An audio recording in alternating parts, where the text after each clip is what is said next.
getting started, you're gonna need a t-shirt, and I recommend getting a bigger size so that way you have more fabric to work with. And a serger since we're using stretchy knit. Alright, you're gonna wanna start by putting on the shirt and seeing just about how much you need to take it in. We're marking the waistline here. This is just a reference point to see where we need to take it in on the sides. So once you have your waistline marked on both side seams, go ahead and take it in and give yourself about 2-inch seam allowance on both sides.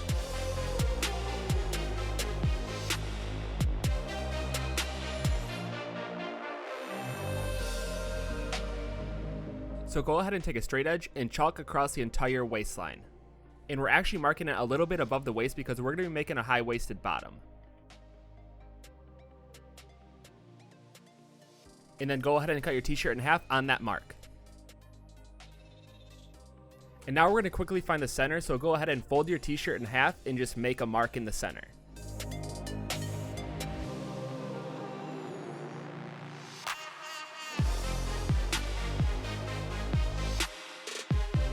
And then from the center, mark out about 2.5 inches on both sides.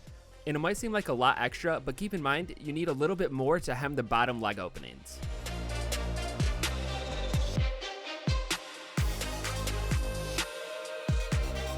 Next, go ahead and cut the sides. And these side measurements where you cut are where you measured it on your body to make sure it's going to fit right.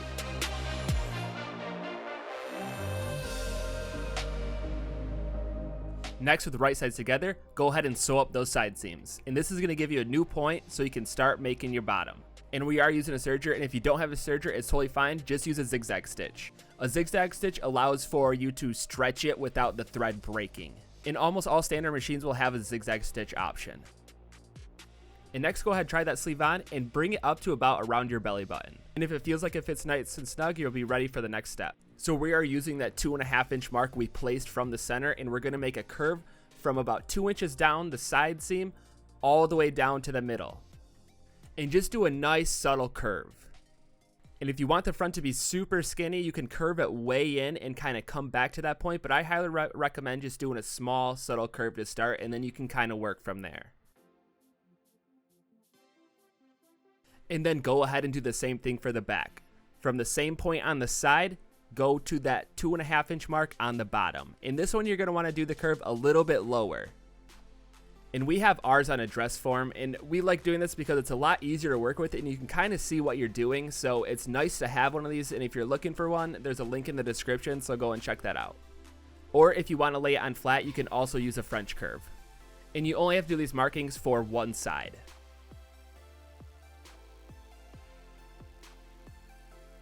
Next, we're going to go ahead and cut out each side and just do one layer at a time because both sides are going to be a little bit different. You just want to make sure they line up on the sides and on the bottom.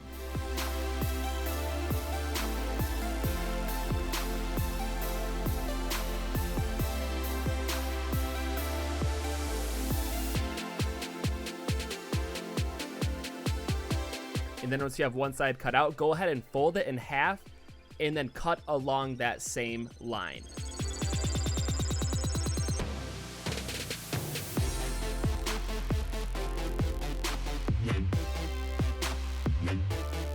Fold it back out flat, flip it the other way, and fold it in half again.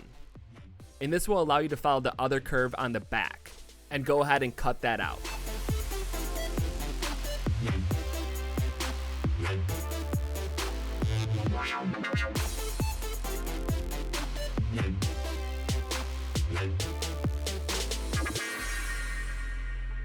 So next we're going to be adding a waistband to the top. And we're using some random fabric we had laying around. You can totally use the same shirt. Just make sure it's nice and stretchy. And you're going to want to make it about 2 inches shorter than the actual bottom. So that way it's going to stretch and hug around your waist. So take the two pieces you cut out, place right sides together, and either serge it or do a zigzag stitch. And you're going to want to do this on both sides.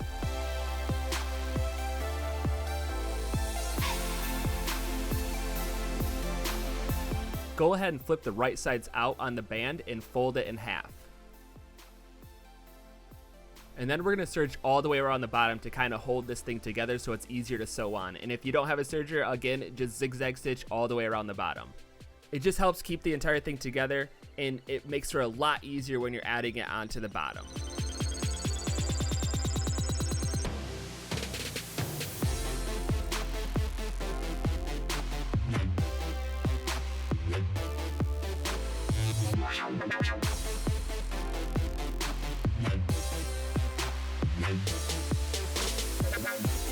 Take your bottom, flip it inside out, and we're going to sew off the bottom edge.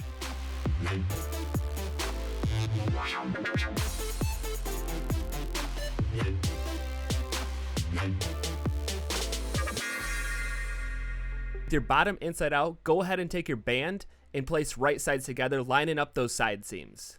And then go ahead and attach that all the way around in a circle. And this is another reason why I recommend using a serger or getting a serger, just because overall it makes for a nice, cleaner looking product in the end. You're not going to have a bunch of raw seams hanging around. It's just a nice stitch, and it cuts the fabric and sews, and it's easy to work with knitted fabric.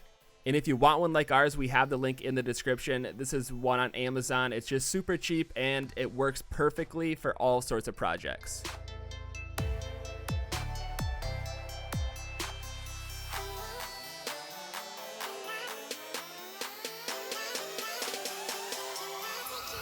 Next, we're going to be hemming the bottom leg openings, and all you have to do is fold it over about a ½ inch and then just start working all the way around.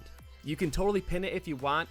We're not going to do it for this. We just like to fold it over as we go and kind of just work around and let the fabric work itself. And we are using a cover stitch for this because that's the hem you are going to get on the bottom of t-shirts and all sorts of knitwear, and it just makes for a nice stretchy hem.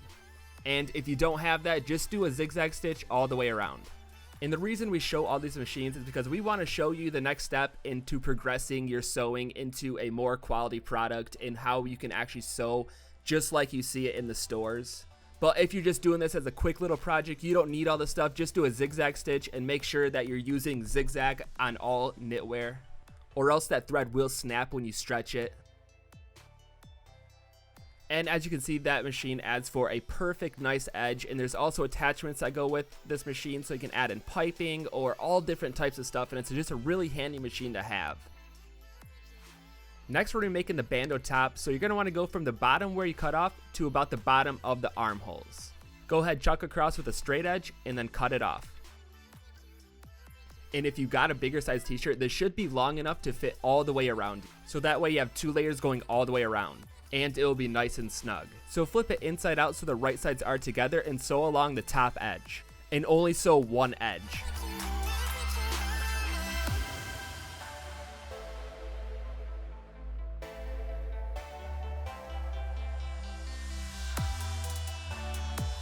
Now go ahead and flip right sides out and sew together that back edge, making a full loop. And I recommend pinning it and trying it on to see if it fits, because you want this to be super tight, so it might look a little bit small, but in the end it will fit nice and snug.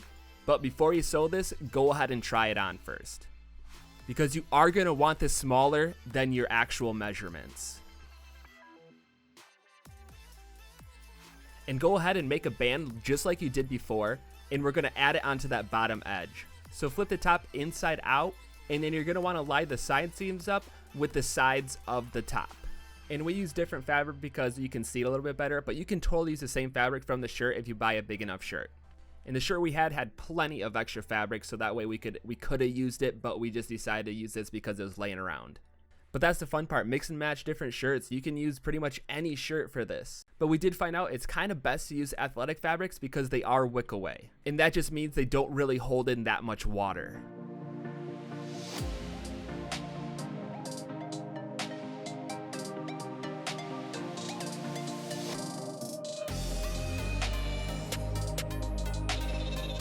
And there you have it. That is how you make your high-waisted bottom with the bandeau top. It's super easy. Get creative with it. Be sure to like, subscribe, comment. Let us know what you think, and we're going to keep the videos coming at you, so we'll see you next time.